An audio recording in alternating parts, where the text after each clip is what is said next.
Hello दोस्तों, स्वागत है आपका हमारे YouTube चैनल पर। प्लीज दोस्तों, अगर मेरे चैनल पर नए होंगे तो सब्सक्राइब कर लीजिएगा। तो चलिए आपको कहानी सुनाते हैं।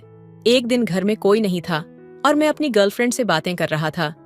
मुझे नहीं पता था कि चाची चोरी चोरी मुझे देख रही थी। जब मैं बात करके हटा तो चाची ने मुझसे कहा, राहुल ये तुम क्या कर रहे थे? मैंने पूछा, क्या चाची? मैं समझा नहीं। चाची ने कहा, मुझे 5 मिनट हो गए तुम्हें देखते हुए और तुम कुछ कर रहे थे। तब मुझे समझ आ गया कि चाची ने मुझे देख लिया था। फिर मैंने सीधे सीधे चाची से कह दिया। चाची ने कहा, अच्छा ये सब कब से चल रहा है? मैंने कहा, चाची अब आपको क्या बताऊं? चाची ने कहा, चलो अब मेरे साथ मेरे कमरे में। और मैं चाची के कमरे में चला गया। चाची ने कहा, राहुल तुम तो बहुत तगड़े हो, तुमने तो अपने चाचा को भी पीछे छोड़ दिया। चाची की बात सुनकर मैं हैरान रह गया। चाची ने कमरे का दरवाजा बंद कर दिया। फिर चाची मेरे पास आई और मेरे साथ छेड़छाड़ करने लगी। दोस्तों, मेरा नाम राहुल है, मेरी उम्र 22 साल है और हम एक छोटे से गांव में रहते हैं। हमारे घर में मैं, मेरी मम्मी पापा, मेरा चाचा और मेरी चाची रहते हैं, जिनकी अभी नई न शादी हुई थी। हम एक जॉइंट फैमिली में रहते थे। मेरे चाचा विदेश में पैसे कमाने के लिए गए हुए थे। उनकी शादी को 4 महीने ही हुए थे और उसके बाद वह बाहर चले गए थे। मेरे पापा की भी एक दुकान है। वह सुबह 8 बजे जाते और रात को 8 बजे वापस आते थे। मैं भी थोड़ी बहुत मदद कर लेता हूँ, नहीं तो घर में ही रहता था और घर के काम करता था। एक दिन मेरी चाची की तबीयत खराब हो गई, उसे तेज बुखार हो गया। मम्मी ने कहा, तू अपनी चाची को डॉक्टर के पास ले जा, उसे तेज बुखार है। मैंने बाइक निकाली और चाची को पीछे बैठने के लिए कहा। चाची पीछे बैठ गई। हमारे घर से हॉस्पिटल 3 किमी की दूरी पर था। रास्ता थोड़ा खराब था। मैंने चाची से कहा, चाची आप मुझे पकड़कर बैठिए, रास्ता थोड़ा खराब है, कहीं आप गिर ना जाएं। चाची ने कहा, ठीक है, और चाची ने मुझे कंधे से पकड़ लिया। थोड़ा आगे जाने पर रास्ता और ज्यादा खराब हो गया, जिससे मुझे बार बार ब्रेक मारने पड़ रहे थे। चाची ने मुझे दोनों हाथों से कसकर पकड़ रखा था। मुझे थोड़ा गर्मी का एहसास हुआ, उसे भी कुछ महसूस हो रहा था। 20 मिनट बाद हम दवाई लेकर वापस घर आ गए। चाची अपने कमरे में लेट गई और मैं बाहर बरामदे में बैठ गया। मम्मी ने पूछा, राहुल डॉक्टर ने क्या कहा?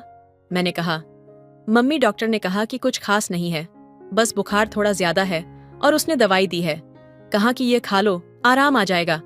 अगर आराम ना आया तो फिर आ जाना, मैं दवाई बदल दूंगा। 5 मिनट बाद चाची ने मुझे आवाज लगाई और मम्मी ने कहा, राहुल चाची तुझे आवाज दे रही है, लगता है उसे कुछ चाहिए। मैंने जाकर देखा तो चाची ने कहा, राहुल मुझे प्यास लगी है, एक गिलास पानी ले आ। मैंने कहा, ठीक है चाची जी, और मैं गिलास में पानी लेकर चाची को देने गया। मेरे हाथ चाची के हाथों से टकरा गए और चाची ने नजरें नीची कर ली। जब मैं पानी देकर वापस जाने लगा तो चाची ने कहा, राहुल तुम क्या करने जा रहे हो? मेरे पास बैठ जाओ, मेरा भी दिल लग जाएगा। मैंने कहा, चाची मुझे मम्मी के साथ घर के में थोड़ी मदद करवानी है। चाची ने कहा, वह खुद ही कर लेंगी, तुम बैठ जाओ। मैंने कहा, ठीक है चाची, मैं 51 मिनट बैठ जाता हूँ। चाची मुझे बहुत ही प्यार भरी नजरों से देख रही थी, जैसे वह कुछ कहना चाह रही हो, पर उसमें हिम्मत नहीं हो रही थी। थोड़ी देर बाद मेरी मम्मी ने मुझे आवाज दी, राहुल अब आ जा, मेरे साथ काम में हाथ बटा दे। मैंने कहा, ठीक है मम्मी, मैं आ रहा हूँ। मैंने चाची से कहा, चाची मैं जा रहा हूँ, मम्मी आवाज लगा रही है। चाची ने कहा, चल ठीक है। अगले दिन चाची बिल्कुल ठीक हो गई और वह घर के काम करने लगी। मैं बाहर बरामदे में बैठा था और चाची झाड़ू लगा रही थी। वह जानबूझकर मेरे सामने झाड़ू लगा रही थी ताकि मैं उसे देख सकूं। मम्मी अपने काम में लगी हुई थी। चाची मुझे चोरी चोरी देख लेती थी, ये देखने के लिए कि मैं उसे देख रहा हूं या नहीं। अब मुझे समझ आ गया था कि चाची क्या चाहती थी, क्योंकि चाचा को गए हुए 8 महीने हो चुके थे और चाची किस तरह से रह रही थी ये मुझे ही पता था। चाची का तो अभी शादी का आनंद भी नहीं उतरा था और चाचा उसे पहले ही छोड़कर चला गया था। चाची अलमारी के ऊपर से कुछ निकालने की कोशिश कर रही थी। तब चाची मुझसे कहने लगी, राहुल 1 मिनट के लिए कमरे में आओ। मैंने कहा, चाची अभी आया। फिर मैंने पूछा, चाची जी क्या हो गया? चाची बोली, अलमारी बहुत ऊंची है और मुझे वह सामान लेना है, मेरा हाथ नहीं पहुंच रहा। फिर चाची कहने लगी, राहुल तू एक कर मुझे पीछे से पकड़ और ऊपर उठा ताकि मैं वह सामान ला सकूं। मैंने कहा, ठीक है चाची जी। जैसे ही मैंने चाची को पीछे से पकड़कर ऊपर उठाया तो चाची को कुछ तीखा सा महसूस हुआ और चाची हंसने लगी। मैं समझ गया कि चाची को क्या चाहिए। चाची बोली, चल अब बस कर और मुझे नीचे उतार दे। जैसे ही मैंने चाची को नीचे उतारा, मेरे हाथ चाची के टच हो गए और उसने लंबी सी सांस ली। मैं समझ गया कि चाची मुझ पर बिल्कुल फिदा है। मेरी तरफ से ही ढिलाई थी। फिर मैंने भी सोचा कि मुझे अपनी ढिलाई को सख्त कर देना चाहिए। एक दिन मैं फोन पर अपनी फ्रेंड के साथ बात कर रहा था। मैं छत पर था। रात के 10 बजे थे। मम्मी डैडी तो सो गए थे, लेकिन चाची जाग रही थी। चाची अपने कमरे में थी और मैं छत पर था। चाची को पता चल गया कि मैं किसी के साथ फोन पर बात कर रहा हूं और वह मेरे पास छत पर आ गई। चाची बोली, राहुल, तुम इस समय किसके साथ बात कर रहे हो? मैंने कहा, चाची ये कोई खास बात नहीं है। चाची बोली, अच्छा इतनी ज्यादा खास है? मैंने कहा, हाँ चाची। चाची बोली, मुझसे भी ज्यादा खास है। तब मैंने चाची के चेहरे की तरफ देखा कि चाची क्या कह रही हैं। मैंने कहा, चाची नहीं, इस तरह की कोई बात नहीं है। आप तो मेरे लिए बहुत खास हैं। चाची कहती है, अगर मैं ज्यादा खास हूं तो फिर तुम उसके साथ क्यों बात कर रहे हो? तुम मेरे साथ भी बात कर सकते थे। मैंने कहा, चाची वह मेरी गर्लफ्रेंड है। चाची बोली, राहुल, मैं तुम्हें कुछ दिनों से बताना चाहती हूँ, लेकिन मुझ में हिम्मत नहीं हो रही थी। पर आज मैं तुम्हें वह बात बताने जा रही हूँ कि तुम मुझे बहुत ज्यादा अच्छे लगते हो। क्या तुम मेरी इच्छा पूरी करोगे? मैंने कहा, चाची ये कैसे हो सकता है? चाची बोली, देख तुम्हारे चाचा को गए पूरे 9 से 10 महीने हो गए हैं। मैं किस तरह रह रही हूँ ये मुझे ही पता है। मैंने कहा, चाची अगर किसी को पता लग गया तो चाची ने कहा, देख किसी को कुछ नहीं पता लगेगा। बस यह बात तुम्हारे और मेरे बीच रहनी चाहिए और अपनी गर्लफ्रेंड के साथ बात करना कम कर देना। अगर तुम मेरे साथ रहना चाहते हो। मैंने कहा, चाची चलो ठीक है। फिर चाची ने मुझे छत पर ही गले लगा लिया। मेरे अंदर तो जैसे करंट सा लग गया। चाची देखने में भी बहुत सुंदर थी। चाची बोली, राहुल चल अब कमरे में चलते हैं। मैंने कहा, चाची अगर मम्मी डैडी को पता लग गया तो वह कहती है किसी को कुछ नहीं पता लगेगा। तुम चलो। और चाची मुझे अपने कमरे में ले गई और कमरे का दरवाजा अंदर से बंद कर दिया। चाची बोली, राहुल तुम तो अपने चाचा को भी पीछे छोड़ चुके हो। किस चक्की का आटा खा रहा है? मैंने कहा, चाची जिस चक्की का आटा चाचा खाता था वही चक्की का मैं भी आटा खा रहा हूं। चाची कहती है, पर तुम्हारा चाचा तो इतना तगड़ा नहीं था, तुम कुछ ज्यादा ही तगड़े हो। मैंने कहा, चाची ये तो हाथ का कमाल है, अपना अपना स्टाइल होता है। चाची कहती है, अच्छा ये भी होता है। 2-3 घंटे बाद चाची बोली, तू ऐसा कर अपने कमरे में चला जा, इससे पहले कि तेरे मम्मी डैडी उठे तू जल्दी यहाँ से निकल जा। फिर मैंने जल्दी से चाची के कमरे से आकर अपने कमरे में लेट गया। अब जब भी चाची काम करती थी तो मैं कभी कभी चाची को देखता रहता था। वह भी मुझे कुछ नहीं कहती थी, वह भी पल भर का आनंद लेती थी। इसी तरह जब घर में कोई नहीं होता था तो फिर हम अपने कमरे में चले जाते थे। एक रात मेरी गर्लफ्रेंड का फोन आया। मैं अपने कमरे में उसके साथ बातें कर रहा था तो मैंने बातों बातों में उसे कहा, पूनम क्या तुम मुझसे मिल सकती हो? वह कहती है, राहुल क्या हो गया तुम्हें? इतना समय हो गया हमारी दोस्ती को, पर तुम अब तक मुझे यह बात नहीं बता पाए, पर आज तुम्हें क्या हो गया? मैंने कहा, पूनम कुछ नहीं, बस ऐसे ही दिल किया। तो वह कहती है, ठीक है मैं तुम्हें मिलने के लिए तैयार हूँ, बताओ कहाँ आऊं? अगले दिन मैं उसे एक होटल में ले गया और मैंने पूनम के साथ समय गुजारा। पूनम ने भी मुझे मना नहीं किया क्योंकि वह भी मुझसे बहुत प्यार करती थी। उसे यह भी पता था कि हम एक दूसरे से शादी करने वाले हैं, लेकिन उसे यह बिल्कुल भी नहीं पता था कि मेरी बातचीत मेरी चाची के साथ भी चल रही है, क्योंकि अगर उसे यह बात पता लग गई तो वह मुझे हमेशा के लिए छोड़ देगी। इसलिए मैंने उससे चाची के बारे में कोई भी बात नहीं की थी। ये आदत मुझे मेरी चाची ने ही लगाई थी, क्योंकि एक बार नारियल का पानी पीने की आदत लग जाए फिर वह किसी भी हद तक जाकर वह पानी पी ही लेता है। वही अब मेरा हाल हो गया था। मैं नहीं रह सकता था। मैं पूनम को बस में बिठाकर सीधा घर आ गया। मैं बहुत ज्यादा थक गया था और मैं सीधा अपने कमरे में जाकर लेट गया। दोपहर के 2 बजे थे। मुझे पता नहीं लगा कि मुझे कब नींद आ गई और मैं सो गया। फिर मैं 4 बजे उठा। थोड़ी देर बाद चाची मेरे कमरे में आई और कहती है, राहुल क्या हो गया? आज कुछ ज्यादा ही थका हुआ लग रहा है। मैंने कहा, चाची हाँ, थोड़ा सा काम था, वह करके आया हूं, इसलिए थकावट हो गई है। चाची बोली, कौन सा काम करके आया है? मैंने सोचा, अगर मैंने चाची को सब कुछ बता दिया तो फिर मैं चाची की तरफ से भी हाथ धो बैठूंगा, और फिर मैंने चाची को कुछ भी नहीं बताया। मैंने कहा, चाची, मैं तो सारे काम कर लेता हूं। मैं अपने दोस्तों के घर गया था और उसके काम में उसकी मदद कर रहा था। अगर मैं चाची को झूठ नहीं बोलता तो फिर बहुत बड़ी गलती हो जाती। मेरे लिए मैंने झूठ बोलना ही सही समझा। चाची कहती है, अब ऐसा कर, तेरी मम्मी घर नहीं है और तुम जल्दी से मेरे कमरे में आ जा। मैंने कहा, चाची मैं बहुत ही ज्यादा थक गया हूं, आज नहीं कल पक्का। वह कहती है, चल ठीक है, कर ले। आज राम पर एक बात थी। दोस्तों, चाची के साथ मुझे बहुत अच्छा लगा, लेकिन पूनम के साथ वह बात नहीं बनी। या फिर चाची को अनुभव था और पूनम को अनुभव नहीं था। दोस्तों, थोड़ा बहुत शादी का फर्क तो पड़ता ही है। एक दिन चाची चाचा के साथ फोन पर बात कर रही थी और उनसे बहस कर रही थी। वह कह रही थी, आप अभी क्या करने वाले हैं? थोड़ा और पैसे कमा लो, हमारे काम आएंगे। 2-3 साल और लगा लो, मेरा क्या है, मैं तुम्हें फोन पर वीडियो कॉल कर लूंगी, तुम मेरी टेंशन मत लो, तुम अपना काम करो। पर चाचा कह रहे थे कि हमारी कंपनी में काम नहीं है, कंपनी से लोग घर जा रहे हैं। जब उन्होंने मुझसे भी कहा तो फिर मुझे भी इंडिया आना पड़ेगा, और ये सब 10 और 15 दिन की बात है, सबकी छुट्टी होने वाली है। चाची ने चाचा का फोन काट दिया। मैंने कहा, चाची क्या हो गया? चाची कहती हैं, तेरा चाचा लगता है महीने तक घर आ रहा है, जो मस्ती करनी है इस महीने में अच्छी तरह कर ले। मैंने कहा, ठीक है चाची। फिर हमने कोई भी दिन जाया नहीं, जाने दिया, और मुझे और भी ज्यादा अनुभव हो गया। एक पूरा महीना हो गया और चाचा घर आ गया। मैंने अपनी गर्लफ्रेंड से बातें करना शुरू कर दिया। वह कहती है, राहुल, मेरे घर पर मेरे शादी की बात चल रही है। अगर तुम मेरे साथ शादी कराना चाहते हो तो अपने घर बात कर लो और मेरे घर अपने मम्मी पापा को भेज दो, नहीं तो इन लोगों ने मेरी शादी कहीं और करवा देंगे। मैंने कहा, तू अपनी मम्मी से बात कर। वह कहती है, मैं कोशिश कर रही हूं। उन्होंने पूछा, लड़का क्या करता है? तो फिर मैं क्या कहूंगी?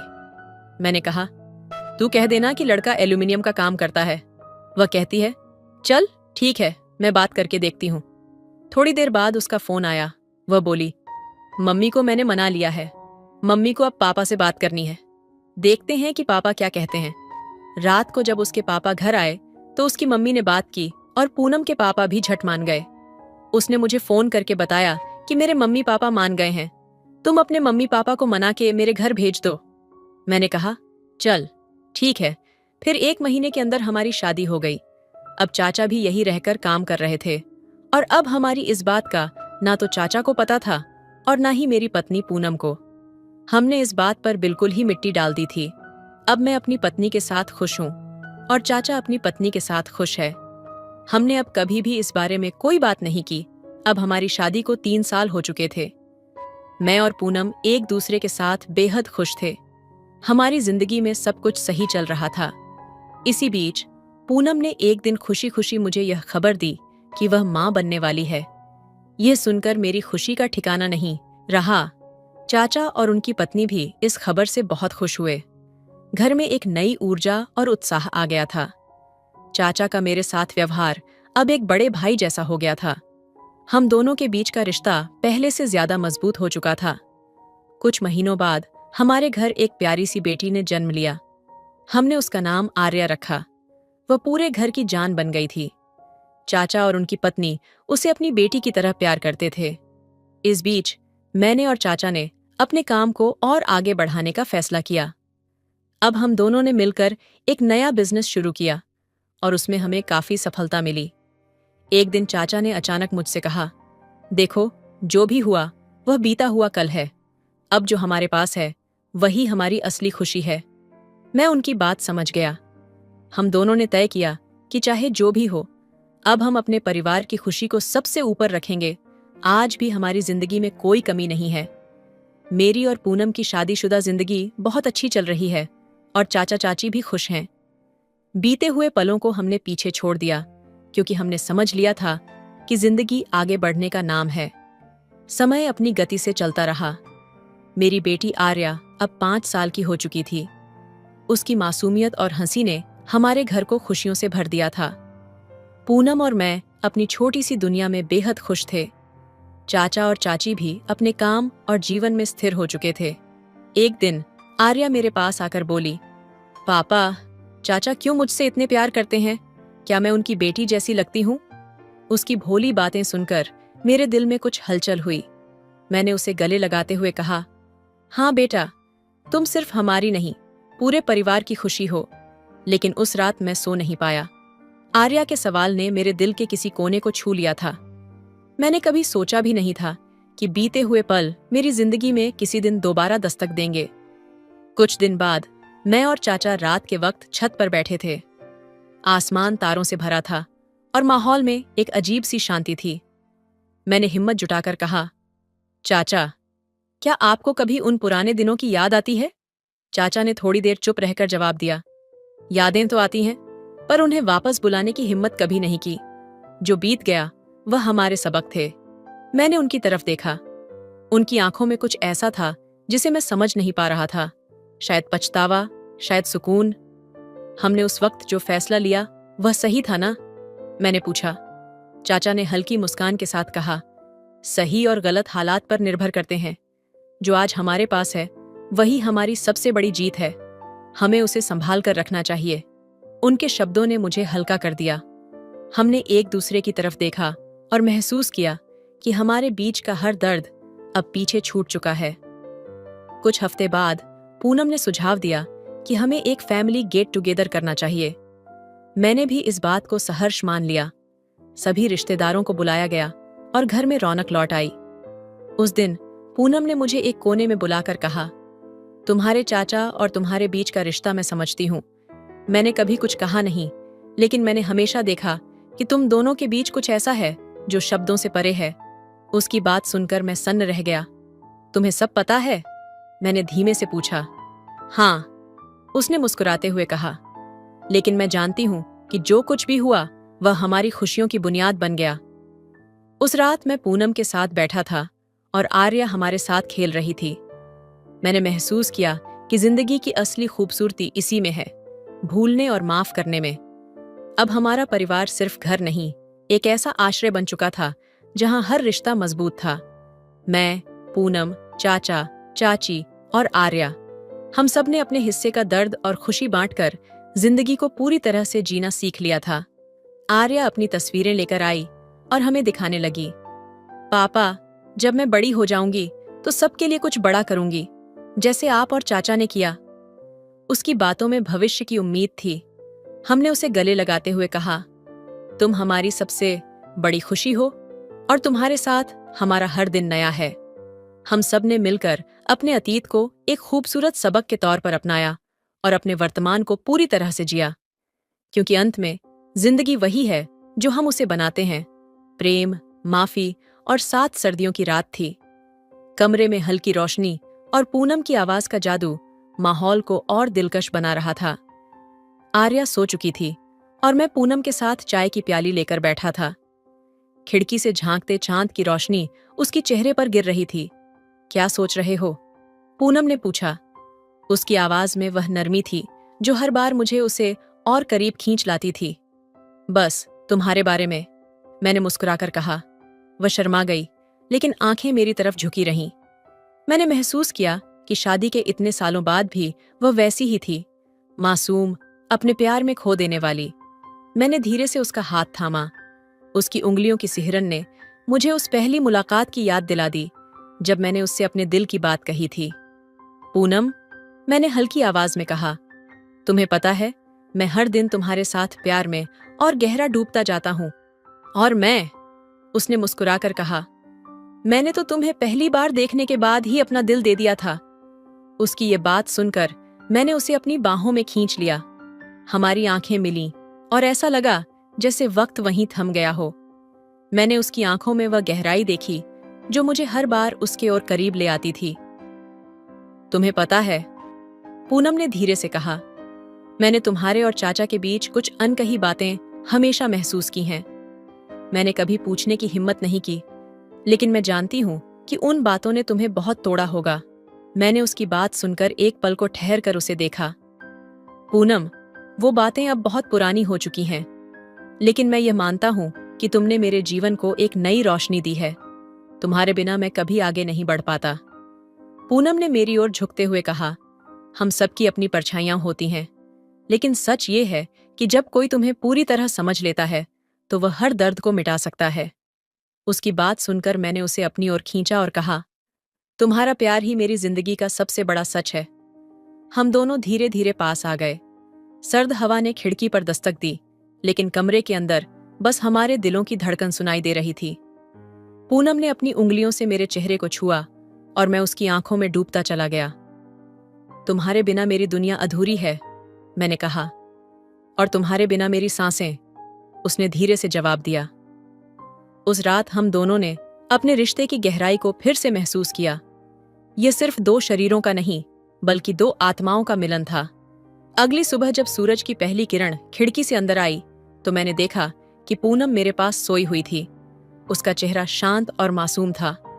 मैंने उसकी तरफ झुककर उसके माथे को चूमा और बुदबुदाया, तुम मेरी हर खुशी हो पूनम। उसने आंखें खोलकर मुझे देखा और मुस्कुराते हुए कहा, और तुम मेरे हर सपने। उस दिन मुझे एहसास हुआ कि हमारे रिश्ते की नींव सिर्फ प्यार नहीं, बल्कि वह भरोसा था जिसने हमें हर मुश्किल से आगे बढ़ाया। हमारे अतीत ने हमें सिखाया था कि सच्चा प्यार सिर्फ पाने का नाम नहीं, बल्कि हर मुश्किल को साथ झेलने का नाम है। अब मैं और पूनम अपने रिश्ते को हर दिन और खूबसूरत बना रहे थे, क्योंकि हमारे लिए प्यार सिर्फ एक एहसास नहीं, बल्कि एक पूरी जिंदगी थी। तो दोस्तों, आपको यह कहानी कैसी लगी कमेंट करके जरूर बताएं। मिलते हैं अगली कहानी में, तब तक अपना ख्याल रखिए। धन्यवाद। उस सुबह ठंड हल्की हल्की थी, लेकिन मेरे दिल में अजीब सा उत्साह था। एग्जाम के लिए तैयार होकर मैं बस स्टॉप पर खड़ी थी। बस आई और भीड़ से भरी हुई थी। किसी तरह मैंने खुद को अंदर जगह दिलवाई। बस में खड़े होने के लिए भी मुश्किल से जगह थी। मेरे सामने खिड़की से आती ठंडी हवा मेरे बालों को छू रही थी। तभी पीछे से किसी ने हल्का सा धक्का दिया। मैं पलटी और देखा एक लंबा, सादगी से भरा चेहरा। उसकी आंखें गहरी और मुस्कुराहट में एक अजीब सी कशिश थी। वह थोड़ा झिझका और बोला, सॉरी, जगह कम है, शायद आपको असुविधा हो रही हो। मैंने धीरे से कहा, कोई बात नहीं। लेकिन मेरे शब्द मेरे दिल की धड़कन से तेज नहीं थे। बस हिलती रही और हर बार भीड़ में वह थोड़ा और करीब आता गया। प्लीज दोस्तों, मेरे चैनल पर नए होंगे तो सब्सक्राइब कर लीजिएगा। तो चलिए कहानी सुनाते हैं। एक जगह बस अचानक रुक गई और मैं अपना संतुलन खो बैठी। गिरने ही वाली थी कि उसने मेरे कंधे को थाम लिया। उसकी उंगलियों का स्पर्श ऐसा था जैसे समय थम गया हो। उसने मेरी ओर देखा और पूछा, आप ठीक हैं? मैंने हाँ में सिर हिलाया, पर मेरी नजरें उससे हट नहीं पाईं। पूरे सफर के दौरान उसने मुझसे बार बार पूछा कि क्या मैं आराम से खड़ी हूं। उसकी आवाज में एक सुकून था। जब मेरा स्टॉप आया तो मैं उतरी। उसने भी बस से उतरते हुए कहा, आपके साथ बात करने का मौका नहीं मिला, लेकिन उम्मीद है कि फिर कभी मिलेंगे। मैं कुछ कह पाती इससे पहले बस चल पड़ी। उसकी आंखों में एक सवाल था और मेरे दिल में उसका जवाब। परीक्षा तो जैसे तैसे दी, लेकिन मन उस अनजान मुसाफिर में उलझा रहा। मैं सोचती रही, क्या वह भी मेरे बारे में सोच रहा होगा? क्या यह सिर्फ एक संयोग था या कुछ और? कई दिनों बाद जब मैं उसी स्टॉप पर खड़ी थी, वही मुस्कुराता हुआ चेहरा फिर दिखा। इस बार उसने झिझके बिना कहा, क्या आपके साथ बस में सफर करने की अनुमति मिलेगी? और उस दिन से हमारी कहानी शुरू हुई। उस भीड़ भरी बस में हम दोनों ने अपनी अलग सी दुनिया बसा ली। अब हर सफर में हमें मंजिल से ज्यादा साथ की परवाह होती थी। प्यार बस यूं ही शुरू हो जाता है, एक अनजानी मुलाकात, और फिर दिल की गहराई तक पहुंचता हुआ। उस दिन से हमारी मुलाकातें बस तक सीमित नहीं रहीं। हर सुबह वह मेरा इंतजार करता। जैसे ही मैं स्टॉप पर पहुंचती, उसकी आंखों की चमक बढ़ जाती। उसकी मुस्कान के पीछे का वो अनकहा प्यार धीरे धीरे मेरे दिल में जगह बना रहा था। एक दिन जब बस भीड़ से खाली थी, उसने धीरे से कहा, दिव्या, क्या मैं कुछ पूछ सकता हूं? मैंने चौंक कर उसकी ओर देखा। उसने अपनी उंगलियों से सीट के कोने को पकड़ा हुआ था, जैसे शब्द कहने में भी वह खुद को संभालने की कोशिश कर रहा हो। क्या आपको मुझसे मिलकर अच्छा लगता है? मेरे होंठों से जवाब नहीं निकल सका, लेकिन मेरी आंखों ने शायद सब कह दिया। वह मुस्कुराया और बोला, मैं हर सुबह तुम्हें देखकर जिंदा महसूस करता हूँ। क्या तुम्हें कभी ऐसा नहीं लगता कि कुछ बातें बस कह दी जानी चाहिए? उसकी आवाज में इतनी गहराई थी कि मैं खुद को रोक नहीं पाई। मैंने धीरे से कहा, हाँ, मुझे भी लगता है। शायद तुमने मेरे दिल की बात कह दी। उस दिन से हम सिर्फ मुसाफिर नहीं रहे, बल्कि हमारी रूहें एक दूसरे को तलाशने लगीं। कभी कभी वह मेरे बालों से उड़ते गुलाब की खुशबू का जिक्र करता, तो कभी मेरे हंसने की वजह पूछता। हर बातचीत में उसकी आंखों की गहराई मुझे और डुबो देती। एक शाम जब हम दोनों बारिश से भीगते हुए बस स्टॉप पर खड़े थे, उसने अचानक मेरा हाथ पकड़ लिया। उसकी उंगलियों का स्पर्श मेरे पूरे वजूद को महसूस करा रहा था। उसने धीरे से कहा, दिव्या, मैं तुम्हें इस ठंडी बारिश में भीगते देख नहीं सकता। तुम्हारे साथ बिताए हर पल ने मुझे यह समझा दिया है कि तुम मेरे जीवन की सबसे खूबसूरत वजह हो। उसकी बातों में इतनी सच्चाई और गर्मजोशी थी कि शीर्षक अनकही धड़कनें, मैं अपनी आंखों से टपकते आंसुओं को रोक नहीं पाई। मैंने उसके हाथों को और कसकर थाम लिया और कहा, तुम्हारे बिना ये बारिश सिर्फ बूंदों की बेमानी सीढ़ियां हैं, लेकिन तुम्हारे साथ यह एक गीत है जो हमारी कहानी लिख रहा है। उस दिन पहली बार उसने मुझे अपने पास खींचा। हम बारिश में एक दूसरे के इतने करीब थे कि हमारी धड़कनें भी एक हो गईं। वह मेरे माथे को छूते हुए बोला, तुम्हारी खुशबू, तुम्हारी धड़कन, सब कुछ मेरे होने को मायने देता है। उस पल ने हमें हमेशा के लिए बदल दिया। अब हमारा रिश्ता शब्दों से परे था। उसकी बाहों में मैं खुद को ऐसा महसूस करती थी जैसे मैं किसी कविता का हिस्सा हूं, जिसे सिर्फ उसने लिखा हो। हमारी कहानी बस यहीं खत्म नहीं हुई। वह हर सुबह मेरे चेहरे पर मुस्कान लाने के लिए नई वजह ढूंढता और मैं उसकी आंखों में खुद को बार बार खो देती। कुछ रिश्ते किस्मत से बनते हैं, लेकिन उनका गहराई में उतरना उस प्यार की कहानी बनाता है जिसे पूरी दुनिया याद रखती है। बारिश में वो पहली मुलाकात हमारी कहानी का नया अध्याय बन गई। अब हम बस मुसाफिर नहीं थे। हमारे बीच जो जुड़ाव था वह शब्दों और स्पर्श से परे था। हर सुबह वह मुझे लेने आता और हर शाम मुझे छोड़ने के बहाने ढूंढता। उसके साथ बिताया हर पल ऐसा लगता जैसे वक्त रुक सा गया हो। एक दिन उसने मुझे एक खूबसूरत झील के पास मिलने बुलाया। मैं वहां पहुंची तो देखा वह एक बेंच पर बैठा था, हाथ में एक छोटा सा बक्सा पकड़े। उसकी आंखों में वह गहराई थी जिसने मेरे दिल की धड़कनों को और तेज कर दिया। मैंने धीरे से पूछा, क्या बात है, कुछ खास? उसने मुस्कुराते हुए मेरी तरफ देखा और कहा, दिव्या, जब से तुम मेरी जिंदगी में आई हो, मैं हर दिन तुम्हारे साथ बिताए लम्हों को एक किताब में लिखने जैसा महसूस करता हूं। लेकिन कुछ बातें किताबों में नहीं लिखी जा सकती, वे सिर्फ दिल में बसी रहती हैं। वह खड़ा हुआ और मेरे करीब आया। उसका हर कदम जैसे मेरी सांसों को बांध रहा था। उसने बक्सा खोला जिसमें एक खूबसूरत पेंडेंट था। उसने मेरी ओर देखा और कहा, यह सिर्फ एक पेंडेंट नहीं है, ये मेरे दिल की आवाज है। मैं चाहता हूं कि इसे पहनकर तुम हर पल महसूस करो कि मैं तुम्हारे साथ हूं। मेरी आंखें नम हो गईं। मैंने उसकी ओर देखा और कहा, तुम्हारे साथ होने का एहसास इस दुनिया की सबसे खूबसूरत चीज है। तुम्हारे बिना ये पेंडेंट भी बेमानी लगता। उसने मेरे गले में पेंडेंट पहनाया। उसकी उंगलियां मेरी त्वचा को छू रही थीं और उस पल में जैसे पूरी दुनिया थम गई। उसने मेरे माथे को चूमा और कहा, दिव्या, मेरी जिंदगी का हर लम्हा अब तुम्हारे नाम है। तुम्हारे बिना मैं अधूरा हूं। उसकी बातों में ऐसा जादू था कि मैं खुद को रोक नहीं सकी। मैंने उसके चेहरे को अपने हाथों में लिया और कहा, तुम सिर्फ मेरे जीवन का हिस्सा नहीं हो, तुम मेरी आत्मा हो। तुम्हारे बिना मैं नहीं हूं। उस रात हम दोनों झील के किनारे बैठकर घंटों बात करते रहे। चांदनी की रोशनी में जब उसने मेरा हाथ पकड़ा तो ऐसा लगा जैसे हमारी रूहें एक दूसरे से वादा कर रही हों, हमेशा साथ रहने का। दिन बीतते गए और हमारा प्यार हर दिन और गहरा होता गया। हर स्पर्श, हर मुस्कान, हर नजर जैसे हमारी कहानी में एक नई कविता जोड़ रही थी। जब वह मुझे अपनी बाहों में समेटता तो ऐसा लगता जैसे मैं पूरी दुनिया को पा चुकी हूं। एक दिन उसने मुझसे कहा, दिव्या, मैं चाहता हूं कि हम इस कहानी को एक ऐसा नाम दें जिसे यह दुनिया हमेशा याद रखे। मैंने उसकी आंखों में देखा और कहा, हमारी कहानी का नाम पहले से है, रूह का सफर। क्योंकि हमारा प्यार सिर्फ इस दुनिया तक सीमित नहीं है, यह हमारी रूहों का बंधन है जो अनंत तक चलेगा। उस दिन उसने मुझे अपनी बाहों में लिया और हम दोनों ने चांद की रोशनी में यह वादा किया, हमारा प्यार हर सांस में जिंदा रहेगा, हर जीवन में साथ रहेगा। कुछ कहानियां सिर्फ जिया नहीं जाती, वे समय और स्थान से परे एक अमर गीत बन जाती हैं जो रूहों को जोड़ती हैं। हमारी कहानी भी ऐसी ही थी, एक रूहानी सफर जो कभी खत्म नहीं होगा। वो दिन जैसे हमारी आत्माओं को बांधने का एक संकेत था। हर मुलाकात के साथ हमारे दिलों की धड़कनें और तेज हो जातीं।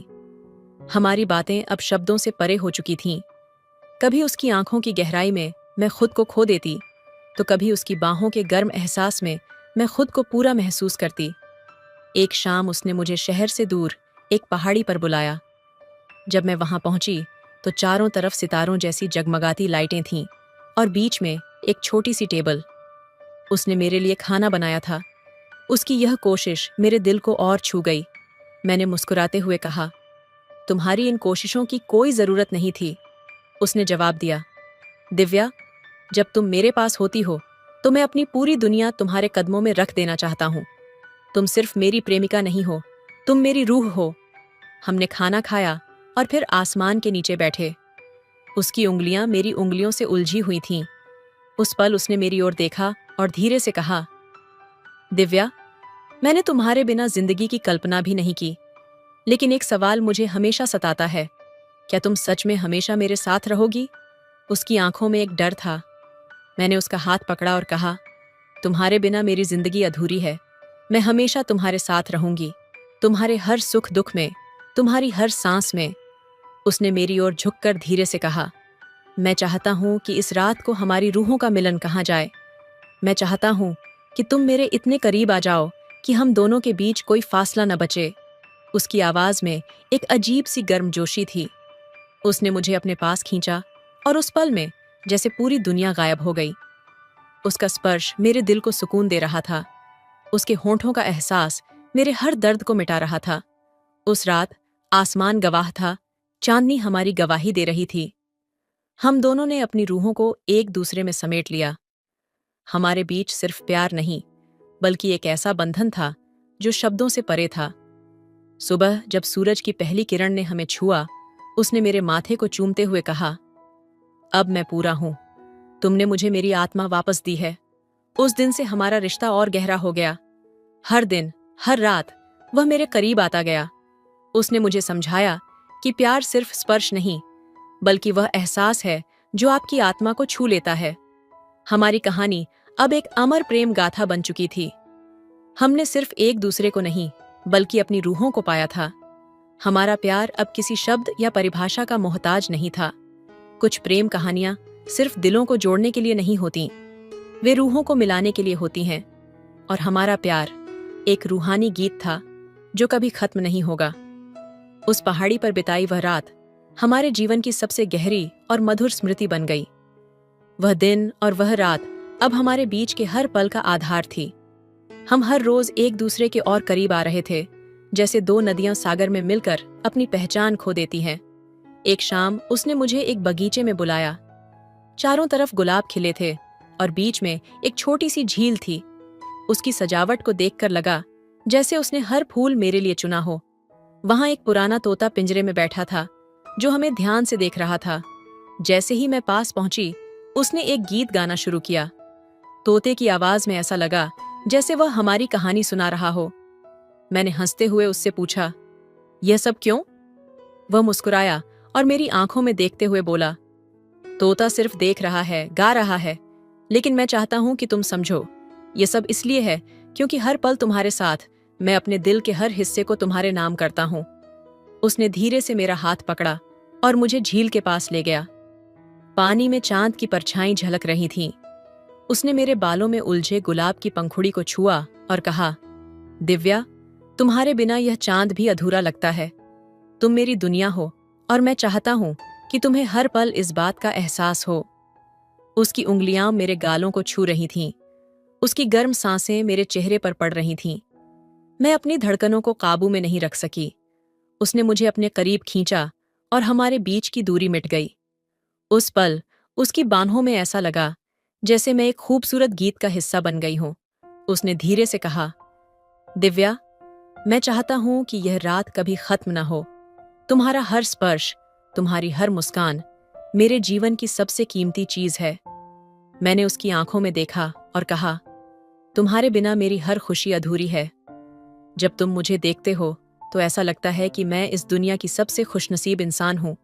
तोता हमारे पास मंडरा रहा था, जैसे वह भी इस पल का हिस्सा बनना चाहता हो। उसने अचानक कहा, प्यार अमर है, प्यार अनंत है।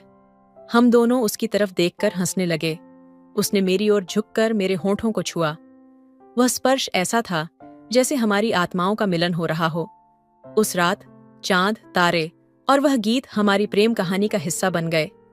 अब हमारी हर मुलाकात में वह तोता हमारा साथी बन गया। वह हर बार कुछ नया गाता, जैसे हमारी कहानी को शब्दों में पिरो रहा हो। हम दोनों ने उस तोते को गीत नाम दिया, क्योंकि वह हमारी आत्माओं का संदेशवाहक बन गया था। कुछ प्रेम कहानियां समय से परे होती हैं। वे एक गीत बन जाती हैं जो हर दिल को छू जाती हैं। हमारी कहानी भी ऐसी ही थी, एक ऐसा गीत जो रूहों के बीच सदा गूंजता रहेगा। उस पहाड़ी पर बिताई गई वह रात हमारे जीवन का ऐसा मोड़ थी जिसने हमें प्यार के हर पहलू का एहसास कराया। लेकिन कहानी यहीं खत्म नहीं हुई। उस रात के बाद हमारी मुलाकातें और गहरी और खास होती चली गईं। हर दिन हम कुछ ऐसा महसूस करते जिसे शब्दों में पिरोना मुश्किल था। एक नया अध्याय, तोते का संदेश गीत। वह तोता अब हमारी हर मुलाकात का हिस्सा बन चुका था। उसका नाम उसके गुणों से मेल खाता था। जब भी हम मिलते, गीत हमारे पास उड़कर आता और एक नया शब्द या वाक्य बोलता, मानो हमारी भावनाओं को व्यक्त करने की कोशिश कर रहा हो। एक दिन जब हम बगीचे में मिले, गीत ने कहा, सच्चा प्यार कभी अधूरा नहीं होता। मैंने चौंक कर उसकी ओर देखा और मुस्कुराई। क्या यह तुम्हारा संदेश है? मैंने उसे छेड़ते हुए पूछा। उसने मेरा हाथ पकड़ते हुए कहा, यह तोता सिर्फ बोलता है, लेकिन उसके शब्द मेरे दिल की गहराई को छूते हैं। ये तुम्हारे लिए मेरा वादा है दिव्या, हमारा प्यार अधूरा नहीं रहेगा। उसने मेरा हाथ अपने सीने पर रखा। उसकी धड़कनें तेज थीं और मेरी सांसें धीमी पड़ गईं। उस पल में हम दोनों ने महसूस किया कि हमारा प्यार किसी और चीज से परे था। यह सिर्फ शारीरिक आकर्षण या शब्दों का खेल नहीं था। यह आत्माओं का बंधन था, अनजाने डर और दिल का साहस। हालांकि हमारा प्यार दिन ब दिन गहरा होता जा रहा था, लेकिन मेरे दिल में एक अनजाना डर भी बढ़ रहा था। क्या यह खुशी हमेशा के लिए रहेगी? क्या हमारी यह कहानी इतनी ही खूबसूरती से चलती रहेगी? मैंने एक दिन उससे पूछा, क्या तुम्हें कभी डर नहीं लगता कि हम यह सब खो सकते हैं? उसने मेरी आंखों में देखते हुए कहा, डर केवल तब आता है जब प्यार कमजोर हो। हमारा प्यार इतना मजबूत है कि किसी भी डर के लिए इसमें जगह नहीं। उसने अपनी उंगलियों से मेरे गालों को छुआ और कहा, तुम्हारे बिना मैं अधूरा हूं, लेकिन अगर तुम्हें किसी दिन मुझसे दूर जाना पड़ा तो भी मैं हमेशा तुम्हारे प्यार को अपने भीतर संजो कर रखूंगा। तुम्हारा हर स्पर्श, हर मुस्कान मेरी आत्मा का हिस्सा बन चुका है। उसकी ये बातें मुझे भीतर तक छू गईं। मैंने खुद से वादा किया कि मैं उसके साथ हमेशा रहूंगी, चाहे परिस्थिति कैसी भी हो। प्रेम का प्रस्ताव एक दिन उसने मुझे झील के पास बुलाया। ये वही जगह थी जहां हमने पहली बार अपने दिल की बात कही थी। जैसे ही मैं वहां पहुंची, मैं चौंक गई। झील के चारों ओर मोमबत्तियों की रोशनी थी और फूलों की खुशबू हवा में घुली हुई थी। वह घुटने पर बैठा, हाथ में एक छोटी सी अंगूठी ली हुए। उसने कहा, दिव्या, मैंने इस जीवन में जितनी भी चीजें महसूस की हैं, उनमें सबसे सच्चा एहसास तुम्हारे प्यार का है। तुम मेरी दुनिया हो, मेरी रूह हो। क्या तुम मेरी जीवन संगिनी बनोगी? मेरी आंखों से आंसू बहने लगे। मैंने हाँ में सिर हिलाया और कहा, मैं हमेशा तुम्हारे साथ रहूंगी। तुमने मेरी जिंदगी को वो खुशी दी है जिसे मैं शब्दों में बयां नहीं कर सकती। उसने अंगूठी पहनाई और मुझे अपनी बाहों में भर लिया। गीत, वह तोता, आसमान में उड़कर बोलने लगा, सच्चा प्यार कभी हारता नहीं। हमने साथ में एक नया जीवन शुरू किया। हर दिन हमारे लिए एक नई शुरुआत थी। हम दोनों ने मिलकर अपनी एक छोटी सी दुनिया बसाई, जिसमें सिर्फ प्यार, सम्मान और एक दूसरे के लिए गहरी समझ थी। हमारी कहानी सिर्फ हमारे लिए नहीं थी, ये उन सभी के लिए एक संदेश थी जो प्यार पर विश्वास करते हैं। हमारा रिश्ता यह सिखाता था कि सच्चा प्यार सिर्फ भावनाओं तक सीमित नहीं होता, ये आत्माओं का बंधन होता है जो किसी भी परिस्थिति में नहीं टूटता। हर कहानी का अंत जरूरी नहीं होता। कुछ कहानियां रूहों के बंधन के रूप में अनंत तक चलती हैं, और हमारी कहानी प्रेम का अनंत गीत हमेशा उन दिलों में गूंजती रहेगी जो सच्चे प्यार पर विश्वास करते हैं। सच्चा प्रेम सिर्फ दिलों को नहीं, आत्माओं को जोड़ता है। यह हर डर और बाधा को पार कर अनंत तक जीवित रहता है। प्रेम वह गीत है जिसे हर दिल सुन सकता है, पर गा वही सकता है जो सच्चे मन से प्रेम करता है। प्यार कभी मांगता नहीं, ये सिर्फ देता है, और जब आत्मा से आत्मा मिलती है तो प्रेम अमर हो जाता है। सच्चा प्यार उन लम्हों में नहीं जीता जो आंखों से देखे जाते हैं, बल्कि उन एहसासों में बसता है जो दिल से महसूस किए जाते हैं। प्रेम तब पूर्ण होता है जब एक दूसरे की कमजोरियों को समझकर उन्हें ताकत बना दिया जाए। प्रेम का सबसे बड़ा उपहार यह है कि ये हमें खुद को भूलकर किसी और में खो जाने का साहस देता है। सच्चा प्यार शब्दों का मोहताज नहीं होता, ये स्पर्श, मुस्कान और आत्मा की गहराई में झलकता है। प्रेम वह जादू है जो दो आत्माओं को एक साथ बांध देता है और उन्हें अनंत तक एक बना देता है। जब प्रेम सच्चा होता है तो यह हर दर्द को मिटा देता है और हर खुशी को कई गुना बढ़ा देता है। प्यार वह एहसास है जो समय और सीमाओं से परे होता है। यह जीवन के हर क्षण को अनमोल बना देता है। सच्चा प्रेम कभी खत्म नहीं होता।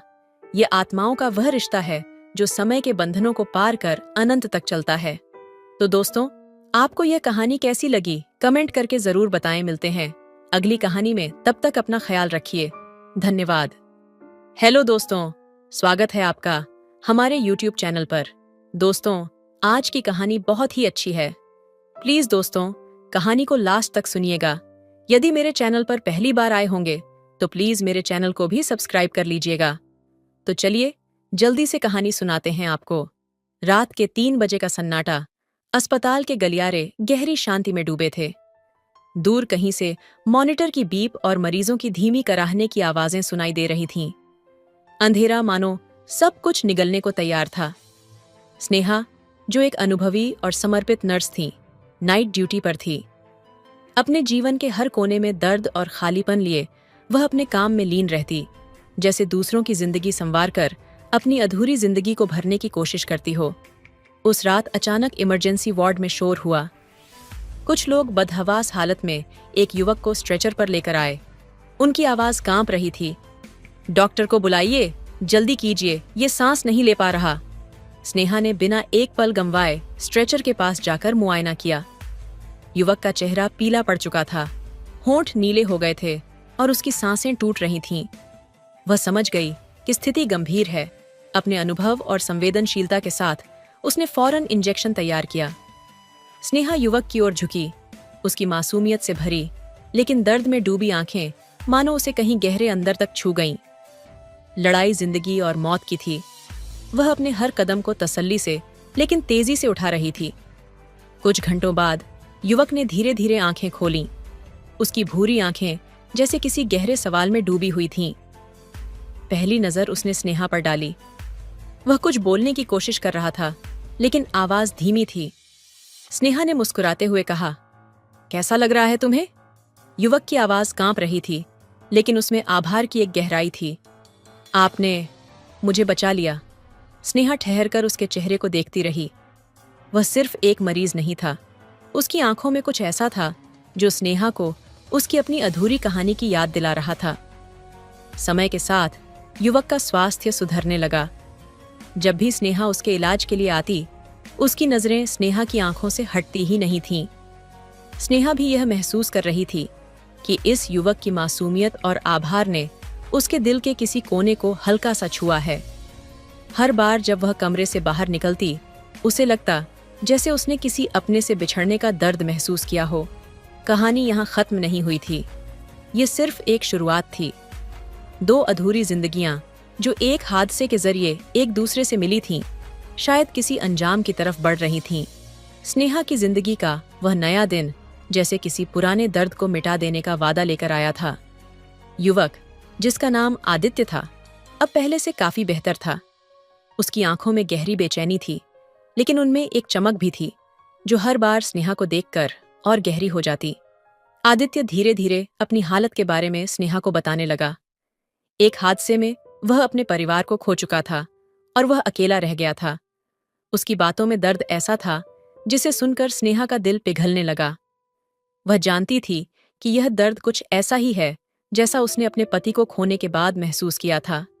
एक रात जब स्नेहा वार्ड में चेकअप के लिए आई, आदित्य ने झिझकते हुए कहा, आप हमेशा इतनी शांत और मजबूत कैसे रह पाती हैं? स्नेहा ने कुछ पल सोचा, फिर मुस्कुराते हुए बोली, शायद इसलिए क्योंकि मैंने समझ लिया है कि दूसरों की मदद करना ही मेरे जख्मों को भरने का सबसे अच्छा तरीका है। आदित्य की नजरें स्नेहा के चेहरे पर टिक गईं। उसने कहा, आपकी आंखों में भी दर्द है। आप उसे छिपाती हैं, लेकिन मैं देख सकता हूं। क्या मैं सही कह रहा हूं? स्नेहा की मुस्कान धीमी पड़ गई। पहली बार किसी ने उसके भीतर के खालीपन को इस तरह महसूस किया था। उसने गहरी सांस लेते हुए कहा, शायद हां, पर हम सभी की जिंदगियां अधूरी हैं, आदित्य, और यही अधूरापन हमें दूसरों से जोड़ता है। उन दोनों के बीच एक नाजुक सा रिश्ता बनने लगा था। स्नेहा का दिल, जो अब तक बस अपने काम और मरीजों की सेवा के लिए धड़कता था, अब एक नई उम्मीद से भरने लगा। आदित्य भी अब पहले से ज्यादा जिंदा महसूस करने लगा था। कुछ दिनों बाद आदित्य को अस्पताल से छुट्टी मिल गई। जब वह जाने लगा तो उसके चेहरे पर अजीब सी उदासी थी। स्नेहा ने उसकी फाइल पकड़ते हुए हल्की मुस्कान से कहा, अब तुम बिल्कुल ठीक हो, बस अपना ध्यान रखना। आदित्य ने रुककर कहा, क्या मैं कभी आपको फिर से देख पाऊंगा? स्नेहा की आंखों में एक अजीब सा संकोच था। उसने धीरे से कहा, शायद। जिंदगी बहुत अजीब है आदित्य, ये हमें वहीं ले जाती है जहां हमें होना चाहिए। आदित्य ने उसे एक गहरी नजरों से देखा और चला गया। स्नेहा वहीं खड़ी रही, जैसे उसने किसी अपने को फिर से खो दिया हो। स्नेहा ने सोचा कि आदित्य बस एक मरीज था, लेकिन उसकी जिंदगी में अब एक खालीपन लौट आया था। एक रात जब वह अस्पताल की बालकनी में खड़ी थी, ठंडी हवा के बीच उसने अपने दिल की धड़कनों को आदित्य की यादों में उलझा पाया। कुछ हफ्ते बीत गए। एक शाम जब स्नेहा अस्पताल से निकलने को तैयार थी, उसने मुख्य दरवाजे पर आदित्य को खड़ा पाया। उसके हाथ में एक छोटा सा गुलाब था। मैंने सोचा, अगर जिंदगी हमें वहीं ले जाती है जहां हमें होना चाहिए, तो शायद मुझे यहीं होना चाहिए, आदित्य ने कहा। स्नेहा की आंखों में आंसू आ गए। इतने सालों में पहली बार उसने खुद को फिर से महसूस किया। वह चुपचाप खड़ी रही और आदित्य ने उसका हाथ थाम लिया। दोनों की आंखों में एक अधूरी जिंदगी पूरी होने की उम्मीद चमक उठी, और उसी पल जैसे जिंदगी ने उन्हें एक नई शुरुआत का मौका दिया। स्नेहा और आदित्य के बीच जो अनकहा रिश्ता पनप रहा था, वह किसी वसंत की तरह धीरे धीरे खिलने लगा। आदित्य अस्पताल से छुट्टी पाकर घर चला गया था, लेकिन स्नेहा का ख्याल उसके साथ हर जगह था। वह हर दिन उन पलों को याद करता जब स्नेहा ने न केवल उसकी जान बचाई थी, बल्कि उसकी टूटती हुई उम्मीदों को भी सहारा दिया था। स्नेहा के लिए भी आदित्य महज एक मरीज नहीं था। वह उन अनगिनत रातों में जब वह अकेले अपने कमरे में बैठी होती, आदित्य की मुस्कान और उसकी आंखों में झलकती कृतज्ञता को याद करती। वह खुद से सवाल करती, क्या यह सही है? क्या मेरी जिंदगी में अब भी प्यार के लिए कोई जगह हो सकती है? कई हफ्ते बीत गए। स्नेहा ने सोचा था कि आदित्य अब अपनी जिंदगी में व्यस्त हो चुका होगा, लेकिन एक शाम जब अस्पताल के गेट पर उसकी ड्यूटी खत्म हुई, उसने देखा कि आदित्य वहीं खड़ा है। हल्की ठंड थी और आदित्य के हाथों में एक छोटा सा लिफाफा था। स्नेहा कुछ पल के लिए ठिठक गई। तुम यहाँ क्यों आए हो आदित्य? उसने हल्की फटकार के साथ पूछा, लेकिन उसकी आवाज में अपनापन था। आदित्य ने हिचकिचाते हुए कहा, बस आपको यह देने आया था। उसने लिफाफा स्नेहा की ओर बढ़ा दिया। स्नेहा ने चौंकते हुए लिफाफा खोला। उसमें एक पन्ना था जिस पर आदित्य ने अपने मन की हर बात लिखी थी। कैसे उसने स्नेहा में न केवल एक नर्स बल्कि अपनी जिंदगी की रोशनी देखी थी। उसने लिखा था, आपने मुझे सिर्फ मौत के मुंह से नहीं निकाला, बल्कि मुझे जीने का नया मकसद दिया। मुझे नहीं पता ये प्यार है या आभार, लेकिन आपके बिना मेरी जिंदगी अधूरी लगती है। स्नेहा ने धीरे से पन्ना मोड़कर अपनी मुट्ठी में दबा लिया। वह आदित्य की आंखों में देख रही थी और पहली बार उसने खुद को कमजोर महसूस किया। आदित्य, ये सही नहीं है। मैं तुमसे उम्र में बड़ी हूं। मेरी जिंदगी के हिस्से में बहुत कुछ ऐसा है जो तुम्हें कभी समझ नहीं आएगा। आदित्य ने एक गहरी सांस ली। जिंदगी को सही और गलत में बांटना इतना आसान नहीं है, स्नेहा। मैं बस यह जानता हूं कि जब मैं आपके साथ होता हूं तो मुझे लगता है मैं फिर से जिंदा हूं। स्नेहा ने कुछ नहीं कहा। वह चुपचाप अपनी गाड़ी की ओर बढ़ गई। लेकिन उस रात वह सो नहीं पाई। आदित्य के शब्द, उसकी मासूमियत और उसकी आंखों में झलकती सच्चाई ने स्नेहा के दिल की दीवारों को हिला दिया था। अगले कुछ दिनों में स्नेहा ने आदित्य से दूरी बनाए रखने की कोशिश की, लेकिन उसका दिल बार बार उसे वही सवाल पूछता रहा, क्या मैं भी प्यार के काबिल हूं? एक दिन जब स्नेहा अस्पताल की बालकनी में अकेली खड़ी थी, आदित्य ने पीछे से आकर कहा, आप मुझसे डर रही हैं, स्नेहा? स्नेहा पलटी और आदित्य की आंखों में देखने लगी। मैं खुद से डर रही हूं, आदित्य। आदित्य ने धीरे से उसका हाथ पकड़ लिया। क्या हम दोनों का दर्द एक दूसरे का सहारा नहीं बन सकता? स्नेहा की आंखों में आंसू थे। उसने आदित्य का हाथ नहीं छोड़ा। उस पल उसे लगा कि वह पहली बार अपने दिल की आवाज सुन रही थी। वह पहली बार खुद को अपनी जवानी के उस दौर में खड़ा महसूस कर रही थी जहां प्यार ने कभी उसके दरवाजे पर दस्तक दी थी। उस रात दोनों ने ज्यादा कुछ नहीं कहा। स्नेहा ने आदित्य को खुद के करीब महसूस किया, लेकिन एक दूरी भी बनाए रखी। प्यार धीरे धीरे अपनी जड़ें जमा रहा था, एक शांत गहरी नदी की तरह जो अपनी राह खुद तलाश रही थी। आने वाला वक्त आदित्य और स्नेहा ने अपने अपने दिलों में उमड़ते भावों को समझने का वक्त देने का फैसला किया। वे अक्सर साथ समय बिताते, बातें करते, लेकिन दोनों ने अभी तक अपने रिश्ते को कोई नाम नहीं दिया। प्यार के इस सफर में कोई जल्दबाजी नहीं थी, बस एक एहसास था जो दोनों के जीवन को धीरे धीरे संवार रहा था। यह एक ऐसा रिश्ता था जो किसी शुरुआत की तरह था, लेकिन जिसकी गहराई अंतहीन थी। खामोशी में बसा पहला एहसास, स्नेहा और आदित्य के बीच का रिश्ता अब ऐसा बन चुका था जिसमें शब्द कम और खामोशियां ज्यादा बोलती थीं। दोनों ने अपने दिल के कोनों में किसी नए एहसास को जगह देना शुरू कर दिया था, लेकिन उसे स्वीकार करने की हिम्मत अभी नहीं जुटा पाए थे। एक दिन आदित्य ने स्नेहा को बाहर मिलने का प्रस्ताव दिया। यह पहली बार था जब वह उसे अस्पताल के बाहर देखना चाहता था, एक नर्स के रूप में नहीं, बल्कि सिर्फ स्नेहा के रूप में। क्या तुम कल शाम को मुझसे मिलोगी? आदित्य ने हिचकिचाते हुए पूछा। स्नेहा ने कुछ पल सोचा। आदित्य, मुझे नहीं लगता कि यह सही है। आदित्य ने मुस्कुराते हुए कहा, मैंने सही या गलत के बारे में सोचना छोड़ दिया है, स्नेहा। कभी कभी बस दिल की सुननी चाहिए। स्नेहा ने पहली बार खुद को कमजोर पड़ते हुए पाया। उसने धीरे से हामी भर दी। अगले दिन शाम को स्नेहा ने खुद को आईने में देखा। सफेद कोट और अस्पताल की एकरस जिंदगी से दूर उसने हल्की गुलाबी साड़ी पहनी थी। लंबे समय बाद उसने खुद को सजीव महसूस किया। उसने खुद से कहा, यह सिर्फ एक मुलाकात है, इससे ज्यादा कुछ नहीं। जब वह तय समय पर एक छोटे से कैफे में पहुंची तो आदित्य पहले से वहां मौजूद था। वह नीली शर्ट और जीन्स में था और उसकी आंखों में वही मासूम चमक थी। स्नेहा को देखकर उसकी नजरें ठहर गईं। आप बहुत सुंदर लग रही हैं, आदित्य ने कहा। स्नेहा मुस्कुरा दी। तुम्हें यह सब करने की जरूरत नहीं थी, आदित्य। जरूरत और चाहत में फर्क होता है, स्नेहा।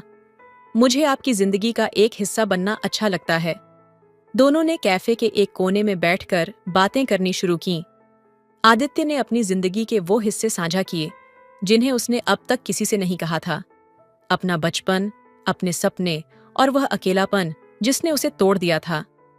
स्नेहा ने भी अपने बारे में बताया, अपने पति के साथ बिताए खूबसूरत पल और फिर वह हादसा जिसने उसे अकेला छोड़ दिया। उनकी बातें न तो दुखी थीं न ही खुश, वे बस सच्ची थीं। दो जिंदगियां जो टूटकर बिखर गई थीं, अब एक दूसरे की दरारों को भरने की कोशिश कर रही थीं। कैफे से बाहर निकलते हुए ठंडी हवा चल रही थी। स्नेहा के कंधे पर साड़ी का पल्लू उड़ने लगा। आदित्य ने हल्के से पल्लू को थाम लिया। आपको ठंड लग जाएगी, उसने कहा। स्नेहा ने पहली बार उसके हाथ को इतने करीब महसूस किया। उसकी हथेलियां गर्म और मजबूत थीं। उसने अपनी नजरें झुका लीं, लेकिन उसका दिल जोर जोर से धड़कने लगा। कुछ कदम चलने के बाद आदित्य ने झिझकते हुए कहा, स्नेहा, क्या मैं कुछ पूछ सकता हूं? स्नेहा रुक गई। उसने आदित्य की आंखों में देखा। क्या आपने कभी सोचा है कि जिंदगी आपको दूसरा मौका भी दे सकती है? स्नेहा को जैसे शब्दों का जवाब नहीं मिला। उसने हल्के से कहा, दूसरे मौके अक्सर डराते हैं आदित्य। आदित्य ने गंभीरता से कहा, पर कभी कभी डर के उस पार ही तो असली जिंदगी होती है। उस रात दोनों ने ज्यादा कुछ नहीं कहा, लेकिन जब स्नेहा घर लौटी तो वह अपने भीतर एक नया एहसास लेकर लौटी थी। जैसे उसकी जवानी, जो जिम्मेदारियों और अकेलेपन के नीचे दब गई थी, फिर से पहली बार किसी की बातों में खिलखिलाने लगी हो। आदित्य और स्नेहा की मुलाकातें अब ज्यादा होने लगीं। दोनों ने अपने बीच के फर्क को महसूस किया, लेकिन उसे प्यार की राह में बाधा बनने नहीं दिया। यह रिश्ता न तो किसी जल्दबाजी का था और न ही किसी जोर जबरदस्ती का। यह एक नदी की तरह था जो अपने रास्ते पर धीरे धीरे बह रही थी। उनकी जवानी अब अपने पहले एहसास की दहलीज पर थी। एक ऐसा प्यार जो न केवल उनके दिलों को बल्कि उनके टूटे हुए हिस्सों को भी जोड़ रहा था। इस कहानी से हमें कई महत्वपूर्ण शिक्षा और सुविचार मिलते हैं जो हमारे जीवन में गहरी समझ और संवेदनशीलता को बढ़ाते हैं। कुछ सुविचार इस प्रकार हैं। कभी कभी हमें अपने डर को पार करना होता है, क्योंकि असली जिंदगी वहीं होती है जहां हमारी सीमाएं खत्म होती हैं। यह हमें बताता है कि डर हमारे सबसे बड़े दुश्मन की तरह होता है और उसे पार करने से ही हम अपने सच्चे उद्देश्यों और खुशियों को पा सकते हैं। हर रिश्ते की शुरुआत दिल से होती है, और जब हम दिल से जुड़ते हैं तो उस रिश्ते में सच्चाई और समझ होती है। यह शिक्षा हमें यह बताती है कि रिश्ते का आधार सच्चाई और समझ होती है, न कि केवल बाहरी रूप या शर्तें। जब हम दूसरों के दर्द को समझते हैं तो हम खुद को भी समझने लगते हैं। इस विचार से यह स्पष्ट होता है कि दूसरों की मदद करते हुए हम अपनी कमजोरी और ताकत दोनों को समझते हैं, जिससे आत्म साक्षात्कार और सहानुभूति का विकास होता है। जीवन के सबसे सुंदर पल उन छोटे छोटे एहसासों में छुपे होते हैं जिन्हें हम नजरअंदाज कर देते हैं। यह हमें यह सिखाता है कि जीवन की सच्ची खुशियां और गहरी संवेदनाएं अक्सर साधारण और सरल क्षणों में होती हैं, जिन्हें हम व्यस्तता के कारण छोड़ देते हैं। सच्चा प्यार किसी आदर्श की तलाश नहीं करता, वह बस एक दूसरे के जख्मों को समझकर उन्हें भरने का प्रयास करता है। यह हमें सिखाता है कि प्यार का अर्थ किसी परफेक्ट साथी की तलाश नहीं, बल्कि एक दूसरे के दर्द और भावनाओं को समझकर सहारा देना है। जब हमें अपनी जिंदगी में दूसरे मौके मिलते हैं तो हमें उनका स्वागत करना चाहिए, क्योंकि वे हमें नए अध्याय की ओर ले जाते हैं। यह विचार यह बताता है कि हमें जीवन के हर नए मौके को गले लगाना चाहिए, क्योंकि वे हमारी व्यक्तिगत वृद्धि और आत्मनिर्भरता की दिशा में मार्गदर्शन करते हैं। इन सुविचारों के माध्यम से हम यह समझ सकते हैं कि जीवन में सच्चाई, समझ, संवेदनशीलता और साहस सबसे महत्वपूर्ण है, और इन्हीं गुणों से हम अपने रिश्तों और खुद की दुनिया को सशक्त बना सकते हैं। तो दोस्तों, आपको यह कहानी कैसी लगी, कमेंट करके जरूर बताइए। मेरी 35 साल की कुंवारी बहन कई साल बाद घर आई थी। शादी में दिलचस्पी न होने की वजह से पापा से लड़ाई झगड़ा करके जॉब करने दूसरे शहर चली गई थी। तब से वह वहीं पर रह रही थी। उसके आने के बाद से वह हमेशा मेरे आसपास घूमती रहती। एक दिन जब मम्मी पापा घर पर नहीं थे, तब मैंने कपड़े पहनते वक्त मेरी जीन्स की चैन गलत जगह पर अटक गई। तब दीदी मेरी मदद के लिए आई, लेकिन उसके बाद उसका अजीब तरह से मुझे अनचाहे जगहों पर छूना शुरू हो गया था। वह बोली, तुम तो अभी 16 साल के हो, फिर तुम्हारा हिसाब किताब तो बहुत बड़ा, तुम तो बहुत बड़े हो गए हो। ऐसा बड़बड़ाते हुए दीदी ने मेरा देखा। हेलो दोस्तों, स्वागत है आपका हमारे YouTube चैनल पर। प्लीज दोस्तों, आपसे विनती है कि मेरी चैनल को सब्सक्राइब कर लीजिएगा। तो चलिए कहानी सुनाते हैं। मेरा नाम राहुल है। मैं 10th क्लास में पढ़ता हूँ। कुछ समय पहले मेरी दीदी रिया कई सालों बाद हमारे घर आई थीं। वो 30 साल की थीं और अभी तक उनकी शादी नहीं हुई थी। मेरे मम्मी पापा दोनों जॉब करते थे, इसलिए दोपहर को जब मैं स्कूल से घर लौटता तो घर पर मेरी देखभाल करने वाला कोई नहीं होता। शायद यही वजह थी कि पापा ने दीदी को हमारे साथ रहने के लिए बुला लिया था। जब दीदी घर आईं तो उन्होंने मुझे देखते ही गले लगा लिया और कहा, राहुल, तुम तो कितने बड़े हो गए हो। उनका मेरे साथ होना बहुत अच्छा लग रहा था। उन्होंने मेरे कमरे में रहना शुरू कर दिया और मैंने खुशी खुशी अपना कमरा उनके साथ शेयर किया। दोपहर को स्कूल से लौटने पर दीदी मेरे हाथ से बैग लेती, खाना परोसती और मेरा हर ख्याल रखती। मुझे ये सब बहुत अच्छा लगता। पर दीदी के आने का एक और कारण था जिसके बारे में मैंने पहले कभी नहीं सोचा था। करीब 1 महीने पहले मुझे थायराइड का पता चला था। मेरी कम उम्र में ही इस बीमारी ने मुझे कमजोर बना दिया था। हर दिन मुझे एंटी थायराइड इंजेक्शन लेना पड़ता था और इसके लिए घर पर एक मेल नर्स आता था। नर्स करण हर दिन दोपहर में आता। उसकी उम्र करीब 25-26 साल रही होगी। उसकी बातों और उसकी आंखों में एक अजीब सी गहराई थी। जब करण आता तो दीदी अक्सर उसे चुपचाप देखती रहती। मैं इस बात को ज्यादा तवज्जो नहीं देता था, लेकिन धीरे धीरे मुझे महसूस हुआ कि दीदी करण के बारे में कुछ छिपा रही हैं। एक रात की बात है, मैं अपने कमरे में सो रहा था और अचानक मेरी नींद खुली। मैंने देखा कि दीदी खिड़की के पास खड़ी थीं और किसी से फोन पर धीमी आवाज में बात कर रही थीं।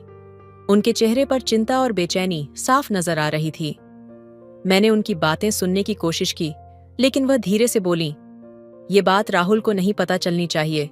जो हुआ वो बहुत गलत था।" मेरा दिल तेजी से धड़कने लगा।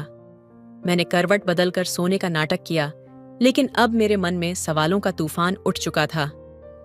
आखिर दीदी मुझसे क्या छिपा रही थीं? करण के साथ उनका क्या रिश्ता था? और ऐसा क्या हुआ था जिसे मुझे नहीं जानना चाहिए? अगले दिन मैंने दीदी की हर हरकत पर ध्यान देना शुरू किया।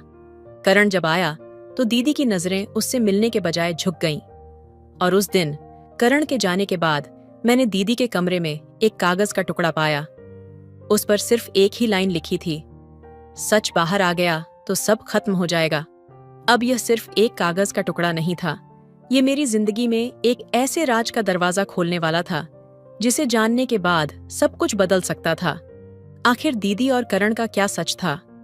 क्या यह सच मेरी जिंदगी पर कोई असर डालने वाला था, या यह सिर्फ एक गलत फहमी थी?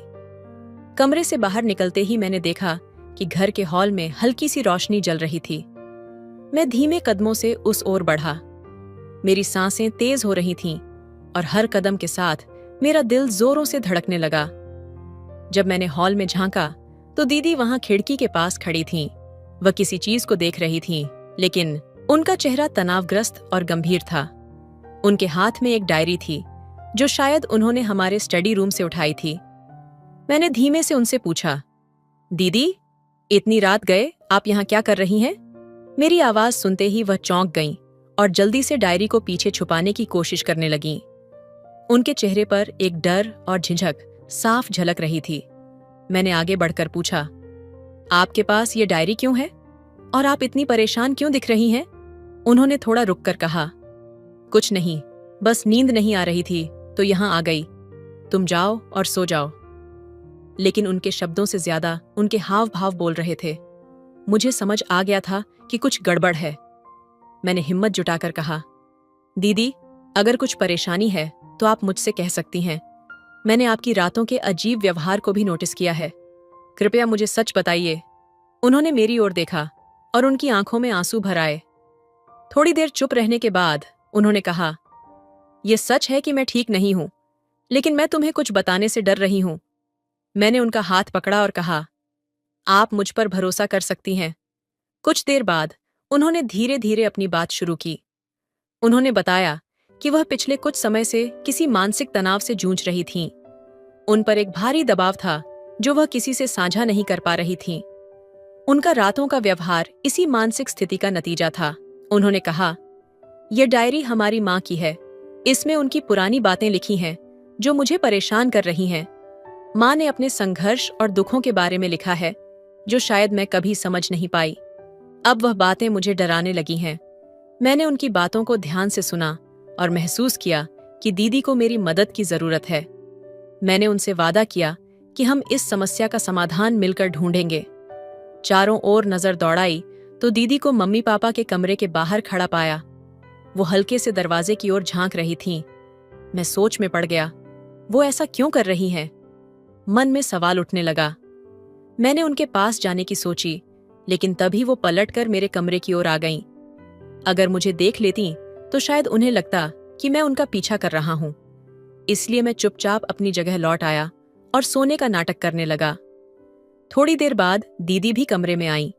वो चुपचाप अपनी जगह पर लेट गईं, लेकिन उनका व्यवहार अजीब लग रहा था। वो मेरे पास आईं और बड़े प्यार से मेरे सिर पर हाथ फेरने लगीं। उनका ये अनकहा स्नेह मुझे थोड़ा असमंजस में डाल रहा था, लेकिन उनके चेहरे पर एक बेचैनी थी, जैसे वो खुद भी किसी उलझन में हों। अगले दिन दोपहर को घर में सिर्फ हम दोनों ही थे।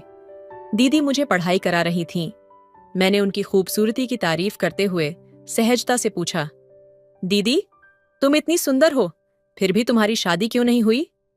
दीदी ने मुस्कुराते हुए कहा, पहले मुझे लगता था कि शादी बस एक जिम्मेदारी है, लेकिन अब लगता है किसी का साथ होना जरूरी है। पर अब मेरी उम्र इतनी हो गई है कि सही जोड़ीदार मिलना मुश्किल हो गया है। उनके जवाब में कहीं एक अधूरी उम्मीद थी, जिसे मैं समझ नहीं पा रहा था। मैंने फिर सवाल नहीं किया और चुपचाप पढ़ाई करने लगा। थोड़ी देर बाद डॉक्टर अंकल मुझे इंजेक्शन देने आए। इंजेक्शन लेने के बाद मैं सो गया। जब जागा तो भूख लग रही थी। मुझे पास्ता खाने का मन हुआ। मैंने दीदी से कहा, दीदी, क्या मेरे लिए पास्ता बना दोगी? वो मम्मी के कमरे में थीं। जब मैं वहां पहुंचा तो देखा वो किसी गहरी सोच में थीं। बारिश की बूंदों ने जैसे ही खिड़की पर दस्तक दी, मैं अपनी किताब बंद कर खड़ा हो गया। दीदी अभी अभी नहाकर बाहर आई थीं।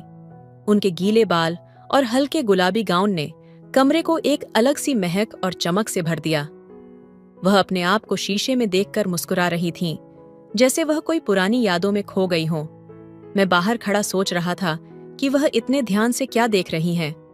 मेरी भूख अब नियंत्रण से बाहर हो रही थी और मैं कमरे के अंदर चला गया। अरे राहुल, उठ गए? बताओ, कैसी लग रही हूं? दीदी ने हंसते हुए पूछा।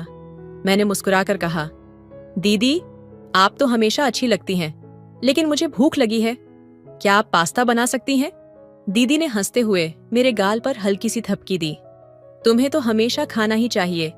अच्छा, तुम बैठो, मैं तुम्हारे लिए पास्ता बनाती हूँ। कुछ ही देर में वह पास्ता लेकर आईं और हम दोनों ने साथ बैठकर खाना खाया। उस रात मैंने महसूस किया कि दीदी के चेहरे पर एक अनकही दुविधा थी, जो शायद उनकी मुस्कान के पीछे छिपी थी। रात को जब मैं पानी पीने के बहाने उठा तो मैंने देखा कि दीदी बालकनी में खड़ी हैं। मैं चुपचाप उनके पास गया और पूछा, क्या बात है दीदी, आप इतनी चुप क्यों हैं? उन्होंने हल्की मुस्कान के साथ कहा, राहुल, क्या तुम्हें लगता है कि मुझे अब शादी कर लेनी चाहिए? यह सवाल अचानक था। मैं कुछ देर सोचता रहा, फिर कहा, दीदी, शादी सिर्फ एक निर्णय नहीं, बल्कि एक भावना है।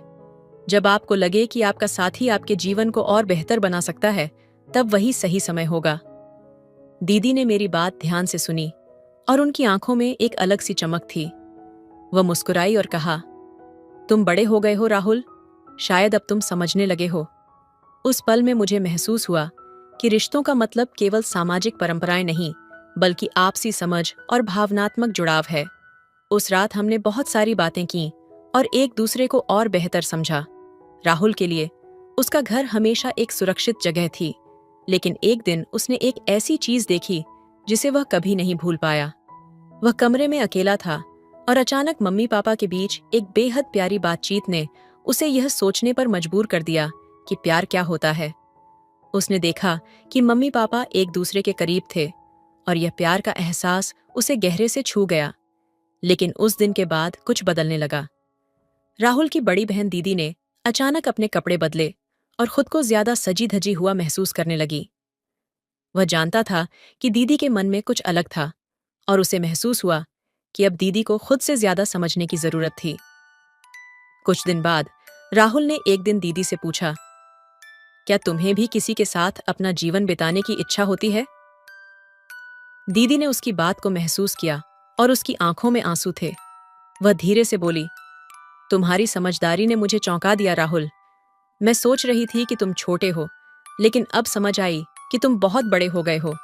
वह दिन दीदी और राहुल के रिश्ते में एक नई समझ और गहरे संबंध की शुरुआत थी।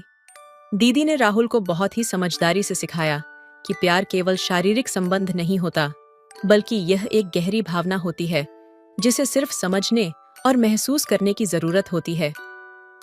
राहुल ने महसूस किया कि रिश्ते और भावनाएं समय के साथ बदलती हैं और इसके साथ खुद को भी समझना जरूरी है। राहुल की गर्मी की छुट्टियां शुरू हो चुकी थीं, लेकिन मम्मी पापा अपनी ट्रिप पर गए हुए थे और घर में सिर्फ वह और दीदी अकेले थे। एक दिन दीदी ने उसे बताया, राहुल, तुम्हारे लिए मैंने गोलगप्पे बनाए हैं। वह उसके साथ बैठकर उसे गोलगप्पे खिला रही थी और राहुल धीरे धीरे समझने लगा कि प्यार की सबसे खूबसूरत बात यह है कि वह बिना शर्त होता है। दीदी ने राहुल से कहा, तुम बड़े हो गए हो, अब तुम मेरे लिए और भी खास हो। समय के साथ राहुल ने महसूस किया कि प्यार सिर्फ एक व्यक्ति से नहीं बल्कि पूरे परिवार से होता है। रिश्तों का सही एहसास उसे समझ में आने लगा।